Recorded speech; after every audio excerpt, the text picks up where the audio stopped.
Zoboomafoo et les frères Crash. se promenant dans la forêt, Chris et Martin virent une chose étrange, un jeune lémur tout enjoué qui s'amusait. Ils suivirent leur nouveau copain sans savoir où ce dernier allait. Les animaux surgissaient au bout du chemin. Où vont-ils? Aucune idée, Qu'est-ce qu'on fait? on doit y aller. Toi et moi et Zoboomafoo, allons voir tout ce qu'il y a. Comme les animaux, on fera vraiment tout. Il y a toujours du nouveau au carrefour des animaux. Les éléphants d'abord, les babouins se ressortent, les dingos courent et personne ne dort. Toi et moi et Zoboomafoo, allons voir tout ce qu'il y a. Comme les animaux, on fera vraiment tout. Toi et moi et Zoboomafoo, tous ensemble regardons partout. Au carrefour des animaux, on n'attend que toi. Zoboomafoo. Qui est dans le trou? Allez, Chris, dépêchons-nous. Hé, c'est un serpent des blés. Ah, où est-ce que tu vas? Hé, Martin, je viens de voir un serpent très cool, tu sais. Wow, je suis coincé. Je te sors de là. Tire plus fort, hein, Martin? Je fais de mon mieux. Allez, 1, 2, 3. Ah, ça, c'est du travail d'équipe. Mais où est Zobou? Appelons-le avec cette corne. Regardez, on parle dans ce tout petit trou. Hé, Martin! Hé, Martin! Et quand le son sort à l'autre bout, il est plus grave et plus fort. Hé, Martin! Hé, Martin! Peu importe où il est, Zobou va l'entendre. Zobou, Zobou! Zobou! Zobou!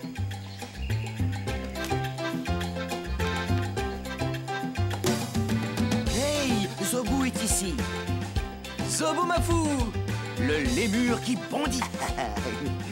Il a mon nez. Comment t'arrives à t'accrocher ainsi, Zobou? Ah, j'ai compris. Commençons par manger, ensuite on discutera. Voyons ce qu'on a pour Zobou aujourd'hui. Des pommes! Zobou les adore. Viens, Zobou, on a des pommes aujourd'hui. Ouais.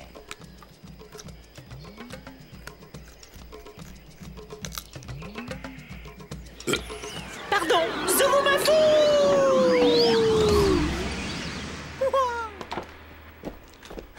Je n'arrive pas à y croire. Respire par le nez. Qu'est-ce que t'as vu, Zobou? J'ai vu une petite créature des plus rigolotes. Elle sait courir et grimper. Et sauter. Et elle sait voler. Une fourrure volante. Qu'est-ce que ça peut être? Qu'est-ce que je vois? Un animal qui passe par là. Qu'est-ce que c'est, dis-moi? J'ai besoin de toi. Elle était velue, couverte de fourrure et avait très faim. J'ai entendu son estomac gargouiller et elle s'est mise à sautiller partout. Elle cherchait des noix. Qu'est-ce que je vois? Un animal qui passe par là. Elle a mangé toutes les noix. Elle raffole des noix. Tout à coup, ses bras sont devenus des ailes. Qu'est-ce que je vois? Un animal qui passe par là. Qu'est-ce que c'est, dis-moi? J'ai besoin de toi. C'est une créature volante avec une queue touffue. Vous pouvez la nommer? Volante, touffu. Quatre pattes qui se changent en ailes. Oh, je sais ce que c'est. C'est un polatouche. Mangatsika, l'animal mystère est ici. Waouh, quel atterrissage! Si on revoyait ça.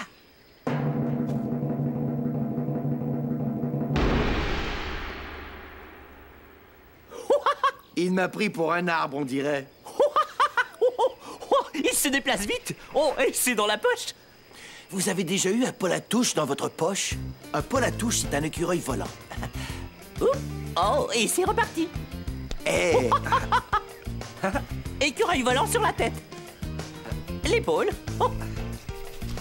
Chris. Chris a les yeux noisettes. Pas étonnant que le polatouche l'aime bien. Les Polatouches recherchent des endroits douillets pour s'y blottir. Ils apprécient la sécurité et le confort. Zobou, tu n'arriveras pas à croire ça. L'animal que tu as vu est un écureuil volant, un Polatouche. Oh, bonjour, Polatouche. Oh, j'adore tes grands yeux tout ronds. Ses yeux l'aident à voir durant la nuit. Ouais, le Polatouche ne dort pas la nuit, mais il ne lui faut aucune lampe de poche pour voir où il va. Il peut voir dans le noir. Il repère une branche d'arbre, saute et atterrit exactement où il le voulait. Les yeux du Polatouche sont incroyables. Cette fourrure est une des plus douces que j'ai touchées. Vas-y, flatte-le. Ok. Mais je dois le flatter très doucement. Parce qu'il est si petit, je ne voudrais pas lui faire de mal. Bonne idée. Et c'est vous qui m'avez enseigné ça, les gars. Oh, waouh.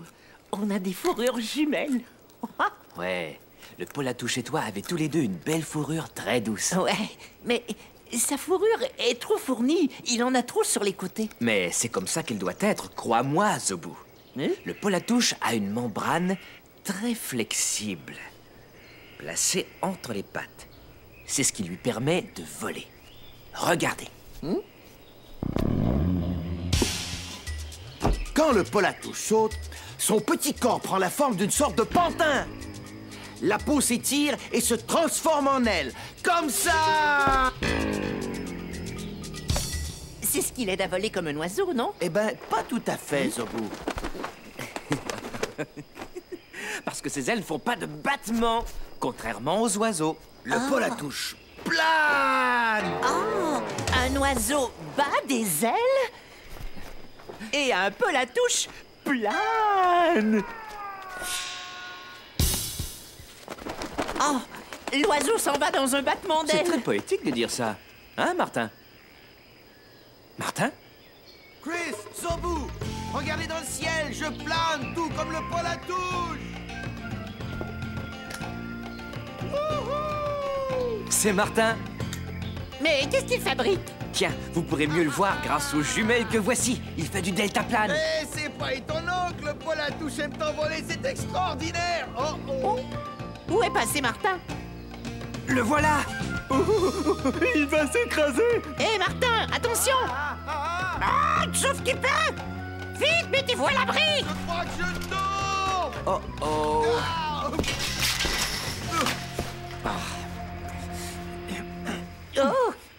C'est toute une chute.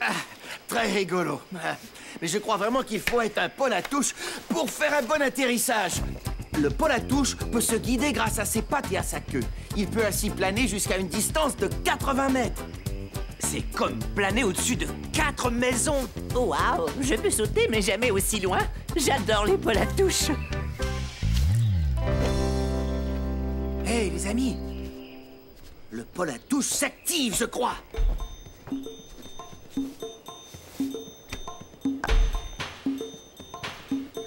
Oups, parti. Il voulait voir ce qu'il y a dans ce trou. Le Polatouche adore les trous. Pourquoi? Eh bien, parce que c'est là qu'il habite, voyons. Et est-ce que vous savez comment le Polatouche se déniche un trou? Écoutez ceci. Je me baladais en forêt quand j'ai vu un pic-bois qui perçait un trou dans un arbre avec son bec. Une fois le trou percé, le pic-bois s'est envolé. J'ai attendu que la nuit tombe pour aller voir de près le trou laissé par le pic-bois. C'est alors que je l'ai vu. Un Polatouche a atterri sur l'arbre et s'est dirigé directement vers le trou. Il a inspecté un moment, puis a décidé de s'installer confortablement dans sa nouvelle demeure. Waouh! Est-ce qu'il habite encore là? J'en sais rien, non. Faudra attendre un peu et aussi surveiller. Quand on surveille des animaux qui vivent dans des trous, le Polatouche, le lapin ou la souris, on s'assoit sans faire de bruit et on surveille jusqu'à ce que l'animal sorte du trou. Vous avez entendu? Oh, j'ai entendu! C'est notre Polatouche. Hein? On dirait que ce bruit vient de par là. Peut-être qu'il est dans ce trou? Alors surveillons-le, oui. Ouais.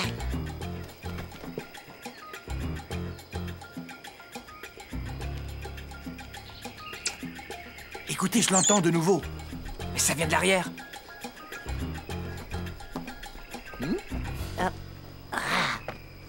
Ne crains rien, Zobu, on le trouvera. Non, non, non, regarde là, des rats.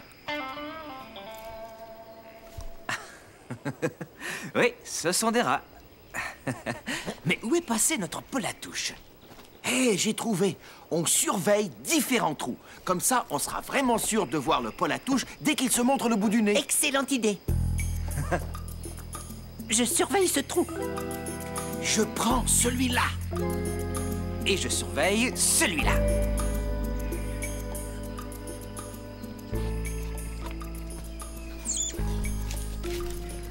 Je crois entendre l'écureuil volant. Moi aussi. Comme moi. Te voilà. Alors tu n'aimais donc aucun de ces trous, hein? Les amis, aidons-le à trouver son trou. Oui, 4 paires d'yeux valent mieux qu'une. Commence à chercher ici. Il aime la poche de ton t-shirt. Ouais, on dirait bien. Ok, en route.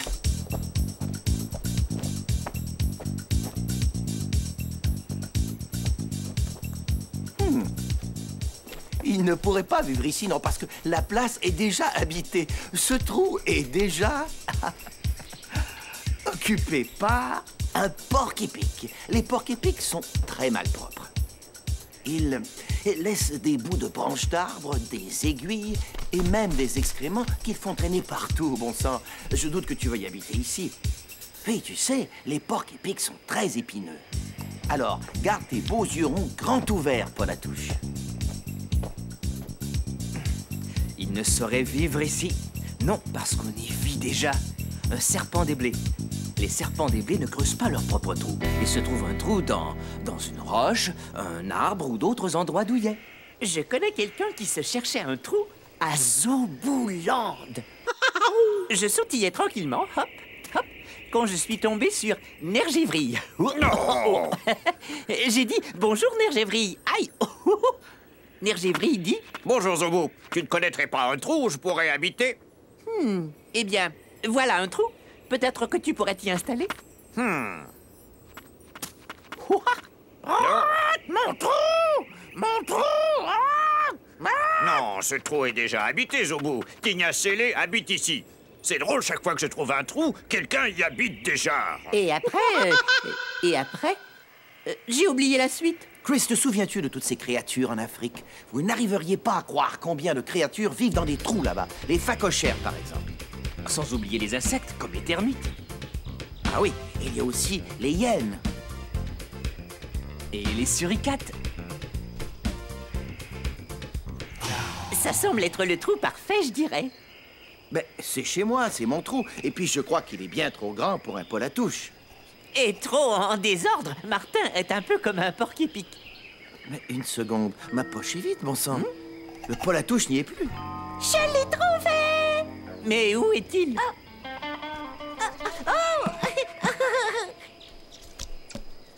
Les amis, le Polatouche a enfin trouvé un trou qui lui convient. Le voilà! Ce trou va devenir sa maison. C'est celui qu'il préfère, et je crois qu'il a raison. C'est étrange, tout à coup je me sens Polatouché. Je me sens tout drôle, pas comme avant. Difficile de dire exactement comment. Voici donc la seule idée que j'ai eue. Je me sens Polatouché, comment te sens-tu? Polatouché. Polatouché. Polatouché. Je vais d'un arbre à l'autre en vol plané. Ouh, Polatouché. Quel vol, Zobu! Zobu? Je ne suis pas Zobu, je suis un planeur. Parlons de planeur. Où est passé l'écureuil volant? En train de faire la sieste, certainement. Il doit être crevé après tous ces vols, hein? Moi, je le suis. Les aviateurs doivent s'arrêter un peu. Un atterrissage, sauf petit peu. Il n'y a rien à craindre, c'est pleine lune. C'est une effraie des clochers. Elle nous apporte un message de Jackie. Ouvre-le. Très bien, voyons voir.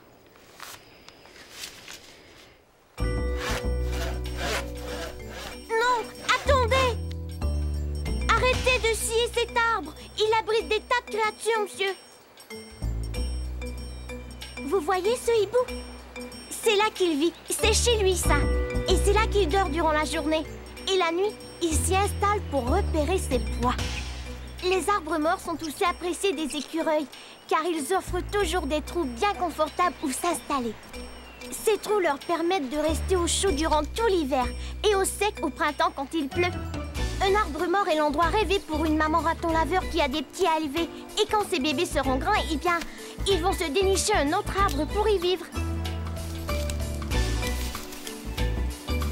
Les moufettes creusent leur tanière sous de vieux arbres morts, qui sont donc très utiles. Il faut les conserver parce que bien des créatures de la forêt dépendent de leur présence. C'est super, les trous. Il y en a partout, vous savez.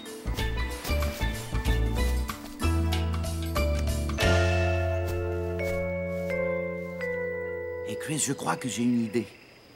Ah oui, nous allons observer une créature qui creuse des millions de trous. Et fabrique la plus grande maison souterraine du monde des animaux. C'est l'heure du départ. Ils s'en vont droit au placard pour un super voyage. Ils s'en vont droit au placard pour prendre leur bagage. Vous y êtes? Alors allons-y.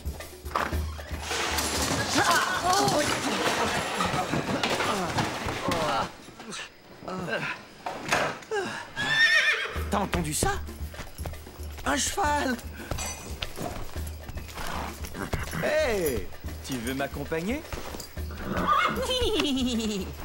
Salut le cheval. On y va! Mais il n'y a qu'un seul cheval. Oh, ce n'est rien. Je marcherai. Et je parie que je vous bats tous les deux. Tu parles. Martin, tu ne peux pas battre Chris qui est à cheval. Martin n'est pas réaliste. Ils s'en vont à l'aventure sans savoir ce qui les attend. Puis ils reviennent du placard et passent la porte en courant. Je me demande qui arrivera le premier, Chris ou Martin. Sûrement Chris! Martin. Chris! Non, non, Martin. Chris! Martin. Oh.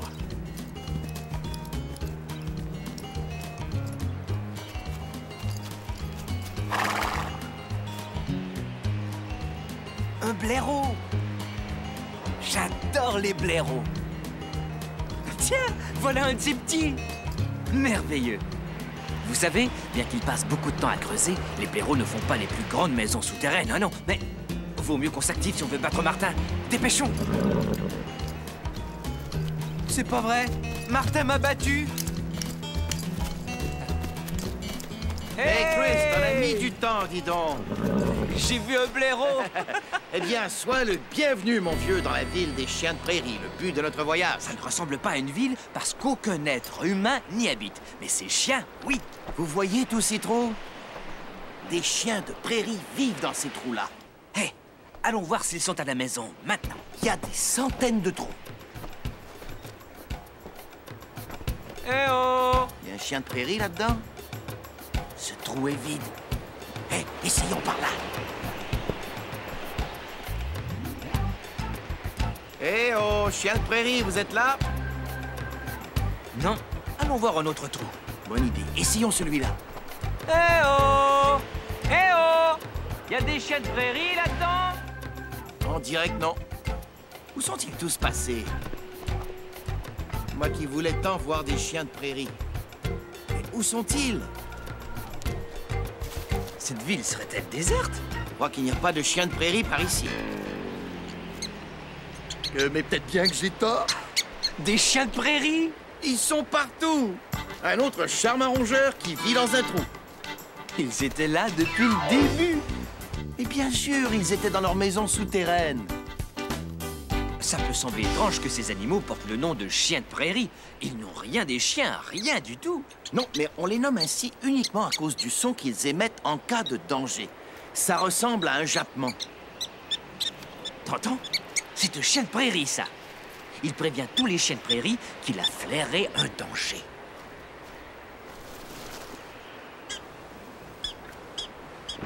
Regarde! C'est une buse à queue rousse. Oh oh! Et elles se nourrissent de chiens de prairie. Vite, tous les chiens dans leur trou! C'est un endroit sûr! Et la buse s'en va. Hé, t'entends, cette fois, ils n'émettent pas le même son. C'est pour aviser les autres qu'ils peuvent sortir et se montrer, car tout danger est écarté.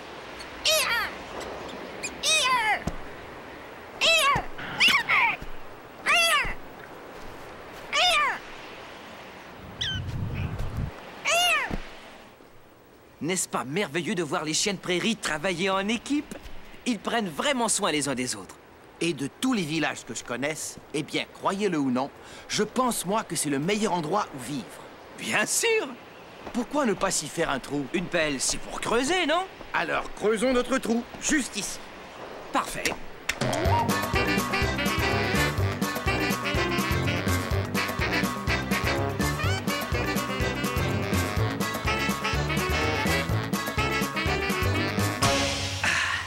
Ça, c'est la vie, hein? Bien sûr, c'est génial une ville comme ça. Et saviez-vous que la plus énorme ville de chiens de prairie compte en fait plus de 400 millions de petits chiens de prairie? C'est autant de chiens de prairie qu'on a de cheveux sur la tête! On a trouvé la plus grande maison souterraine au monde. Celle des chiens de prairie, rien d'autre! Maintenant, il est temps pour nous de reprendre le chemin du retour. Un de ces jours, chiens de prairie, prenez soin de notre trou, nous reviendrons! Hé! Je me demande qui a creusé ce trou-là. C'est du beau travail.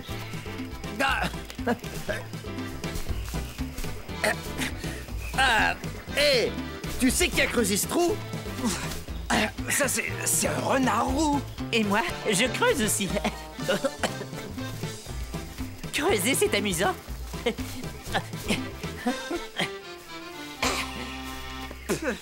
Je me sens comme un renard. Je me sens très renard.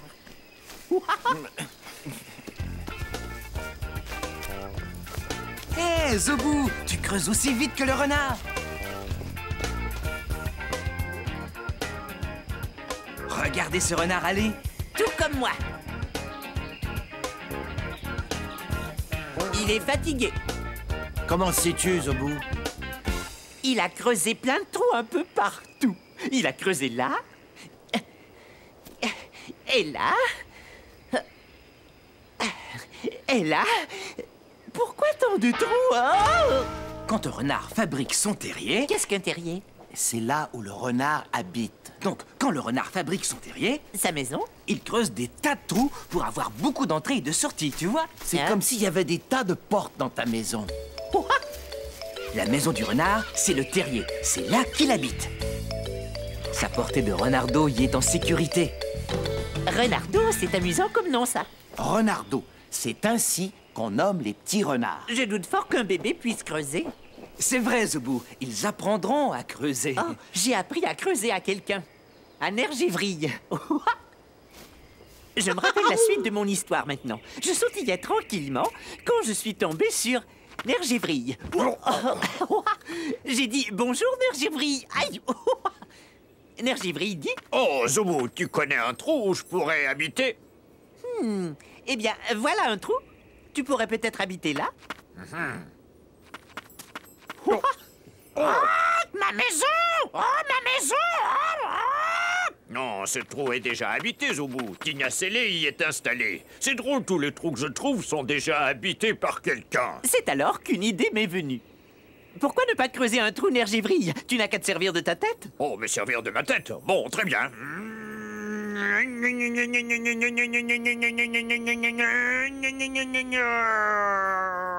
Comment est ton trou Nergévrille? Il est parfait. Viens visiter ma nouvelle maison, Zobou. C'est ce que j'ai fait. Aïe! Oh, désolé. C'est tout. Belle histoire, Zobou. Oh, moi, j'adore les histoires. Tu te rappelles de ce son? C'est l'écureuil volant, le Paul à touche. Et on dirait qu'il y en a plus qu'un. Ouais, la maman a dû déménager toute sa famille dans son charmant nouveau petit trou. Les Paul à touche sont dans leur maison. Bienvenue chez vous. Tu sais ce que j'ai aimé aujourd'hui en particulier quand le Paul à touche se promenait là sur nous? C'est ce que j'ai préféré aussi. Et quand les chiens de prairie sortaient d'un peu partout, moi j'adorais ça. C'est ce que j'ai préféré aussi. Et creuser avec les renards. Hé, Zobou, comme ça tu as 3 préférences, mon grand? Ben, il faut croire que j'ai tout aimé de cette émission. C'était génial! Cet animal est mon copain, du bout de son nez jusqu'à son arrière-train. Nos amis, nos braves compères sont uniques à leur manière. Tous on se ressemble et on vit tous ensemble. Merci de ta visite, reviens-nous vite. Les animaux sont mes amis, ils sont ténages et volent aussi. Écoutez bien ce qu'on vous dit. Les animaux sont nos amis, ouais! Je dois rentrer. Au revoir. Un de ces jours, Zobou. Au revoir, Zobou. Les créatures qui creusent sont remarquables. On ne sait jamais... Ah! Bah, à très bientôt. Cherchez bien les trous d'animaux, ok? Et n'oubliez pas, si vous voyez un trou, il s'agit peut-être d'une maison d'animaux. Salut, mon nom est Daniel. Et ça, c'est mon petit ver de terre Slinky.